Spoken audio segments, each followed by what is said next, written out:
Speaking of opponents, Rahul Gandhi, speaking in West London, the United Kingdom, said that you're scared of China, that the foreign minister says China is much more powerful than us, how can I pick a fight with them?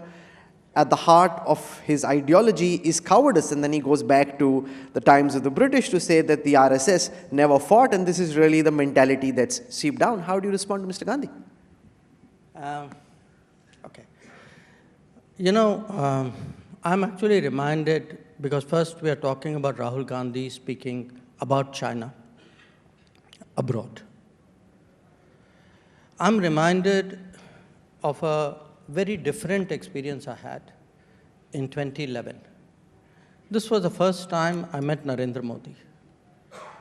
He was then the opposition chief minister of Gujarat, very much under attack at that time, political attack in India. He comes to China. I'm the ambassador.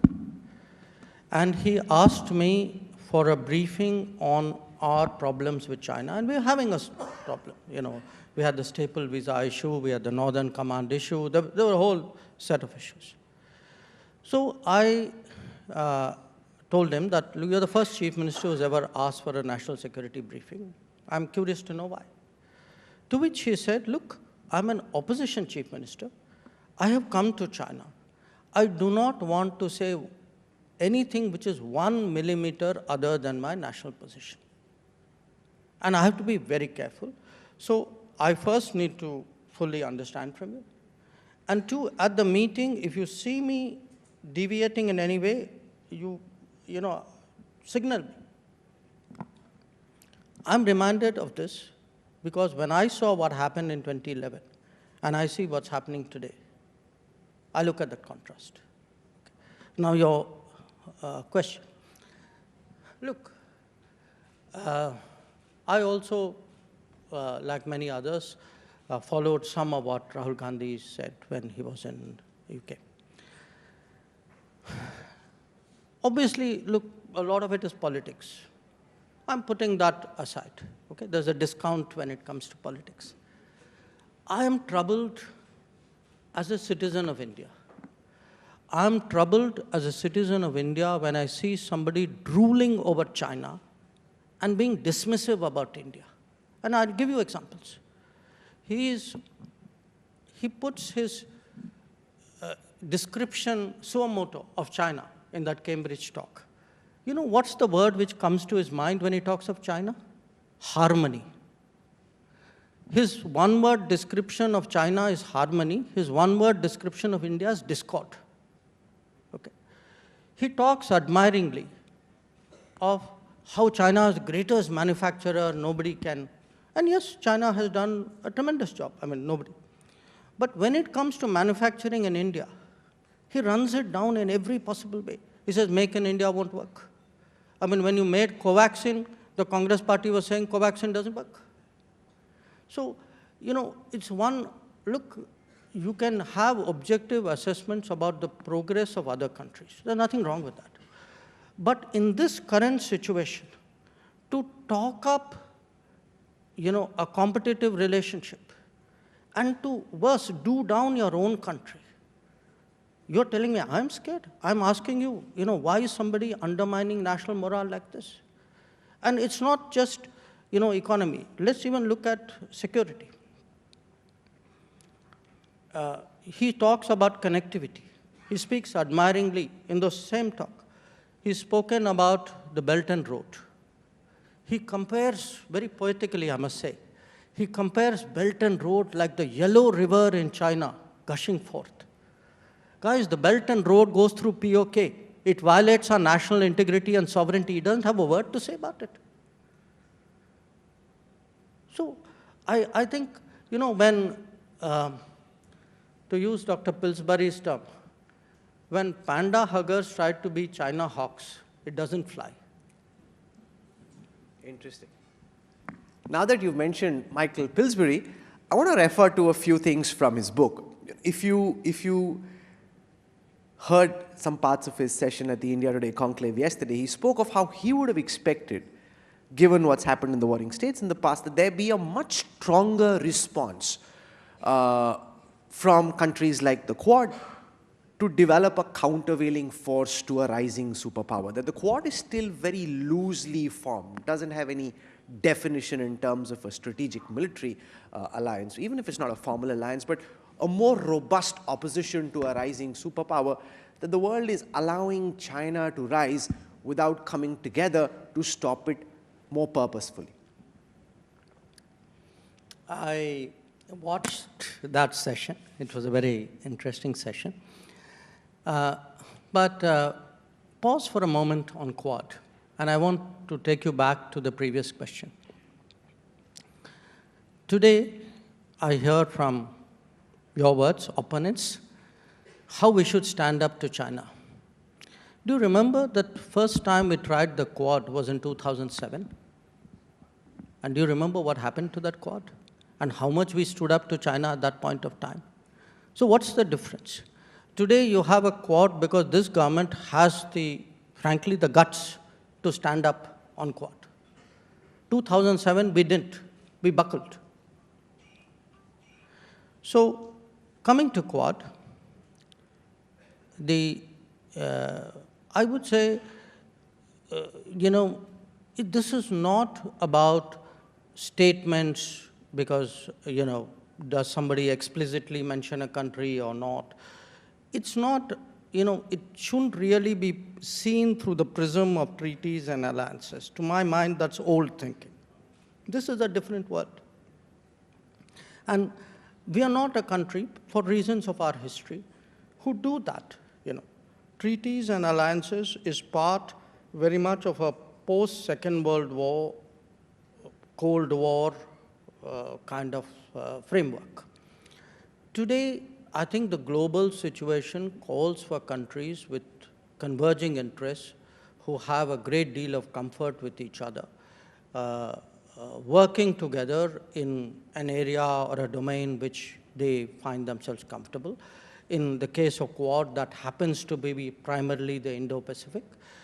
And then developing, what are called habits of cooperation.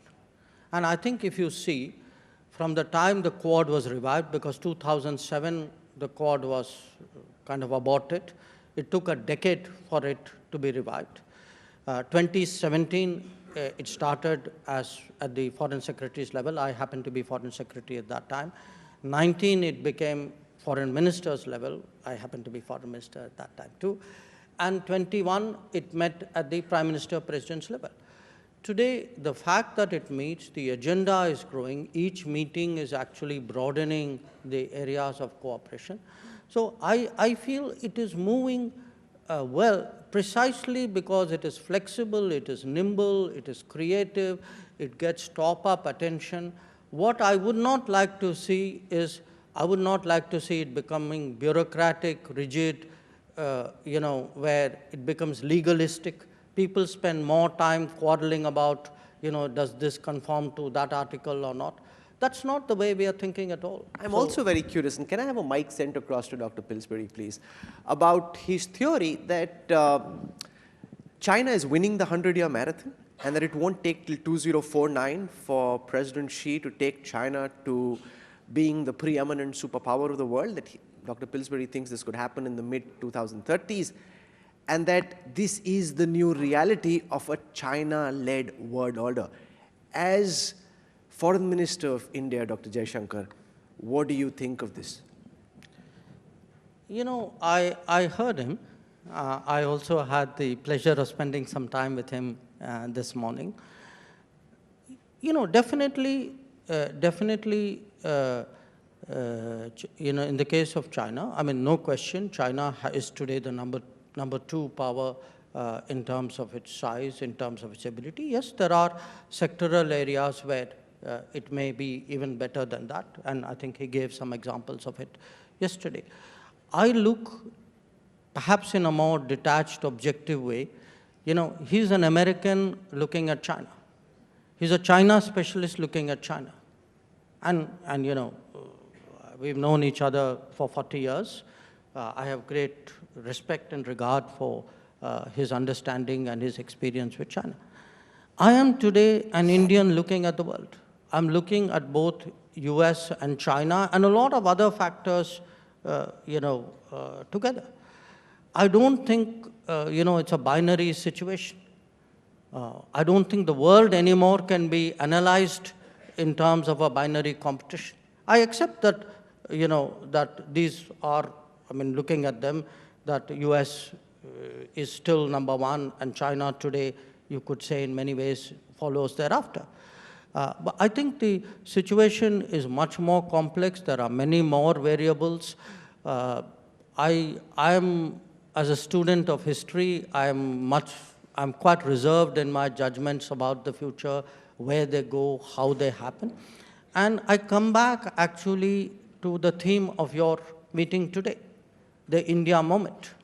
Because, and I would actually, rather than moment, say the moment is the batsman has just taken the crease or just a little while ago. I think there's a full innings to be played. That innings is called Amrit Kal. It's a 25-year innings which is to be played. I think we have today set ourselves up. We have set ourselves up not just by foreign policy moves, because you have to do the deep domestic changes which are necessary for the rise of a power. China did that. Had our opponents done what they should have done during that tenure, we would be in a very different position. We don't have the deep industrial strengths, the deep technology strengths of China, because that kind of thinking was never there. If you look from, leave alone the 1970s and 80s, which were a disaster economically. You look even after the 1990s, where was the focus on building deep strengths? Instead we went for globalization mantras. So my point is, my takeaway from what he said, and from his books and from our many conversations from him, countries have to build deep strengths if they have to have global aspirations. Today, Make in India, Atmanirbhar Bharat, the kind of things we are doing, even improving human resources, skills, educations, nutrition, all this is part of a metrics. Dr. Pillsbury, you spoke of China's rise to the top of the world by the middle of the next decade. Dr. Jaishankar, Prime Minister Modi, and the Indian government are working towards what they call Amrit Kal, the rise of India to the top. How do you square these two things off, given the fact that you're estimating China will rise, and many like Morgan Stanley are thinking that India is witnessing a once-in-a-generation rise in global power? Dr. Pillsbury. I would say that the world is watching the India moment.